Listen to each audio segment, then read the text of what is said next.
COMELEC Cordillera ay pinalam sa mga mamamahayag ang rehiyon ang proseso ng pagboto sa ilalim ng absentee voting. Ang detalye mula kay Jonathan Llanes ng PTV Baguio.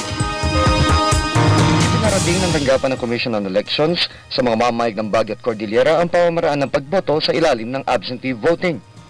Sinabi ni Atty. Jose Nick Mendros, Regional Director ng COMELEC sa Cordillera, na kumpara sa normal na pamamaraan ng pagboboto, mapapaaga ang pagboto ng mga mamamahayag na maihahanay na sa mga kapulisan, kasundalohan at maging sa mga overseas Filipino workers. Now, ang deadline natin dito is ganito.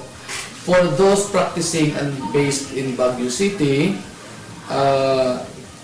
the filing of the application for availment of the local absentee voting law is not later than March 31, 2013 to be filed at the office of the city officer. For those outside of the city of Baguio, within the province of Benguet, ang filing will be at the office of the provincial supervisor. The same way with the other provinces, sa office of the provincial supervisor tayo. Ikinagalak naman ng mga mamamayag dito ang pagkakapasa ng COMELEC Resolution 9637.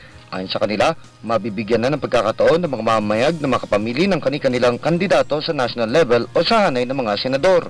So on our part, at least wala na tayong ibang iisipin pa. Magfo-focus na lang tayo dun sa coverage.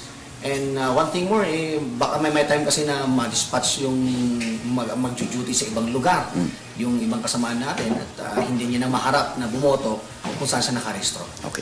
Okay naman yun, at para nga makaboto tayo at magampanan natin ng maayos yung darating na halalan coverage sa itong botohan na ito.